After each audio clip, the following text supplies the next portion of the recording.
धमाकेदार एपिसोड सबसे पहले देखने के लिए चैनल को अभी सब्सक्राइब कीजिए। वीरेंद्र जीविका में भीषण लड़ाई एपिसोड बहुत धमाकेदार होने वाला है पूरा। देखिए यहाँ विराट और मानवी बहुत समझौता कर रहे होते हैं अपनी लाइफ से। विराट कहता है मानवी तुम इतना मत रहो, अगर तुमने बता दिया तो हम इसका जरूर कुछ हल निकालेंगे, देखते हैं सोमनी बहू अब क्या होता है। और मुझे लगता है वो बहुत ज़्यादा सदमे में जा चुकी है। इधर वीरेंद्र आता है और जीविका से कहता है तुमने ऐसा क्यों किया, तुमने तो बड़ी माँ की पूरी लाइफ ही बर्बाद करी, तुम्हें नहीं पता पहले गलत आदमी से उनकी शादी हो गई थी जिसकी वजह से वो पूरी टूट गई थी, और आज तुमने यहाँ सब कुछ सच बताकर बहुत बुरा किया। वहाँ जीविका कहती है वीरेंद्र जी प्लीज़ मेरी बात समझिए, मैं उन्हें बताना नहीं चाहती थी कि उसने उनके बेटे ने हमारे साथ इतनी गंदी हरकत की, लेकिन मैं क्या करूँ, उन्होंने मुझे मजबूर कर दिया, इसलिए मुझे उनको सब कुछ बताना पड़ा। वीरेंद्र कहता है तुमने मेरा दिल तोड़ दिया है, मेरा दिल भी तोड़ दिया है और हमेशा के लिए मेरा विश्वास तुम पर से उठ गया है।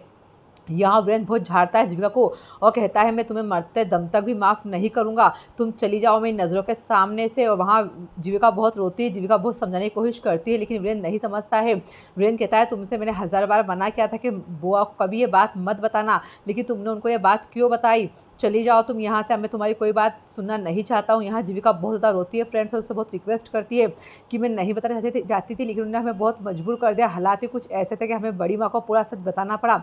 वीरेंद्र कहता है हमने कितना मना किया था कि मत बताना, उनका पता नहीं अब क्या होगा, उनको इतना बड़ा अटैक आया है, पता नहीं वो सदमे से कब बाहर आएगी। मुझे तो इसी बात का डर लग रहा है कि कहीं उन्हें कुछ हो ना जाए, अगर उन्हें कुछ हो गया तो फिर मैं क्या करूँगा। वो यहाँ सब कुछ लेकर चला जाता है। यहाँ जीविका बहुत ज़्यादा रो रही होती है, इधर बड़ी माँ सदमे में होती है, उन्हें बोतल वगैरह लग रही होती है। यहाँ वीरेंद्र उनके पास आता है और आकर बैठ जाता है, बहुत टेंशन में होता है। इधर जीविका बहुत ज़्यादा रो रही होती, सोचती है मैं वीरेंद्र जी को कहे समझाऊं कि मैंने बहुत मजबूरी में बड़ी माँ को ये सब बात बताई है। वहाँ बहुत रो रही होती है और सोचती है अब मैं क्या करूँ, मैं कैसे उनको समझाऊं। इधर सब लोग डिनर करने के लिए बैठे होते हैं। वहाँ बाबूजी कहते हैं आखिर ऐसी क्या बात हो गई जो सोमनी को इतना बड़ा धक्का लगा और वो सदमे में चली गई, उससे अटैक आ गया, मुझे कुछ समझ में नहीं आ रहा है। यहाँ वीरेंद्र भी बहुत टेंशन में घूम रहा है। विराट कहता है कि तुम्हें सब कुछ मानवी बताएगी। मानवी कहती है आपको नहीं पता, बुआ जी उस दिन जायसवाल से मिलने गई थी करण के राज का पता करने के, आखिर वो कैसे मरा था।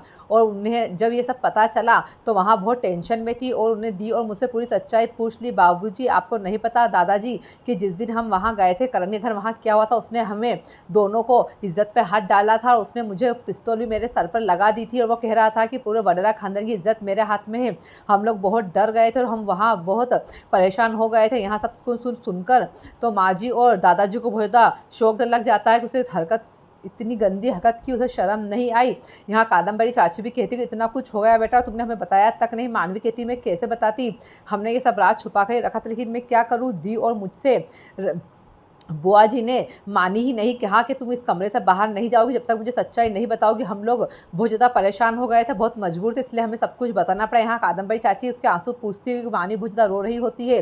इधर वीरेंद्र बुआ जी के पास आता है और कहता है बड़ी माँ प्लीज़ कुछ खा लीजिए। बड़ी माँ को अपने बेटे की बहुत ज़्यादा याद आ रही होती है। वहाँ उसकी तस्वीर देखती है, फोटो जो होता है हार पहना हुआ, उसे देखकर बहुत रोती है। उसे उसका पिछला अतीत याद आता है कि जब मेरा बेटा आया था उसने मुझसे माँ कहा था, हमने साथ में दिवाली बनाई थी, लेकिन जीविका ने मुझसे क्या कहा कि उन्होंने हमारी इज्जत पे हमला किया। यहाँ सब कुछ सुनकर वहाँ बहुत एकदम शॉक्ड हो जाती है, बहुत रोने लगती है।